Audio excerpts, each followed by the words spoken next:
আমরা অনেকে ফাস্টফুড করার জন্য অস্থির, বিদেশে আসার জন্য অস্থির। কিন্তু বিদেশে আসার পরে যে কি হয় ভাই, যে আসে সে বুঝে একমাত্র। কারণ দেখেন আজকে আমরা ৪ টা মাস হইছি সৌদিতে আছি। আসার পর মনে করেন আজ পর্যন্ত আমরা একটা কাজ পাইনি।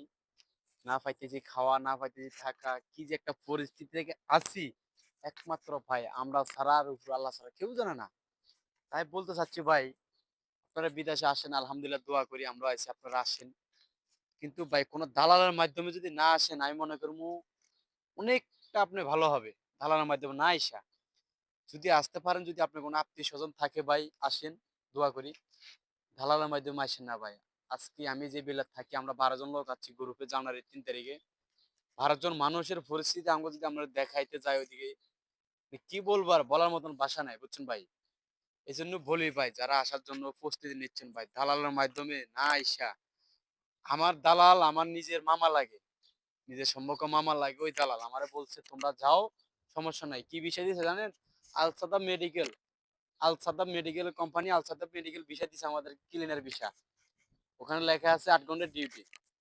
২ বছর পরে ৮ ঘন্টা টিকেট ভাই। আসার পরে কোনো কোম্পানি খুঁজে পাই না। বুঝতে পারছেন? তাই বলছি ভাই খুবই ভাববা চিন্তা তারপরে কাজ করুন। দালালের মিষ্টি কথা ভাই কেউ করেন না ভাই। আজকে আমাদের জীবন বরবাদ। এখন আমি একটা কোম্পানির সাথে কথা বলছি ওখানে যাবো। ভাই বাংলার পুরা ৭০,০০০ টাকা লাগবে এখান থেকে যাইতে হলে। কারণ আওয়ার সময় যে দালালের ৫,০০,০০০ টাকা দিয়ে বাড়িঘর বেচা। এই মুহূর্তে কি আমাদের সম্ভব ভাই ৭০,০০০ টাকা দেওয়া? আজকে ১০ টাকা আমার ইনকাম নাই। বাংলাদেশ থেকে এনে এনে কত খাইবেন ভাই? সেদিনও বাংলাদেশ থেকে আনছি ৩,৫০০ টাকা। সেদিন আনছি ৮,০০০ টাকা এনে এনে খাইতেছি চলতেছি ভাই।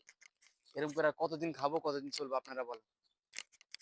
নিজের মানুষে ভাই এখানে নিজের মানুষ আইসে ভুলে জায়গা আর আপনার কি বলবো দালাল দালাল তো মিয়া দালাল দূরে ভাই দালালের কথা তো বলি আর লাভ নাই আঙ্গর নিজেরটাই বুঝেন আমার নিজের মামা শ্বশুর নিয়ে যাচ্ছে আমাদের না মামা শ্বশুর লাগে সম্পর্কে জামাই নি টেনশন থাকা তোমার খাওয়া থাকা কোনো সমস্যা হবে না আজকে ঠিক মতন ৩ বেলার জায়গায় ২ বেলা ভাত খাইতে পারি না বাংলাদেশে খাইছি ৩ বেলা এই সৌদি আসার পর ২ বেলা ভাত এখন যদি খাইতে পারি না তাহলে চিন্তা করেন কোন পরিস্থিতি থেকে আমরা আছি ভাই আসলে আমরা যে কষ্ট করি কষ্ট করে ভিডিওগুলো ফেসবুকে দিই না দেখাই না আপনাদেরকে কারণ আমার ফ্যামিলি আছে সবাই দেখে এই জন্য এগুলো দিই না দিলে মনে করেন ওদের কষ্ট আরো মনে করেন সমস্যা হবে আরো এমনি ওরা আমাদেরকে নিয়ে যে টেনশনে আছে এই টেনশন আরো বেড়ে যাবে এই জন্য ভিডিওগুলো দিই না একটা ভিডিও দিলাম শুধু কিছু মানুষের একটু বোঝানোর জন্য বুঝতে পারছেন ভাই আমি এই জন্য চাচ্ছি আপনারা যে এমনি পারেন ভাই দালালের মাধ্যমে না আইসা নিজের মাধ্যমে আসার চেষ্টা করেন ভাই এটা আপনাদের কাছে অনুরোধ একটা প্রবাসীর জন্য প্রবাসীর মন থেকে বললাম এই কথাটা কোনো প্রবাসী বলো না আমরা বললাম এই কথা বুঝতে পারছেন ভাই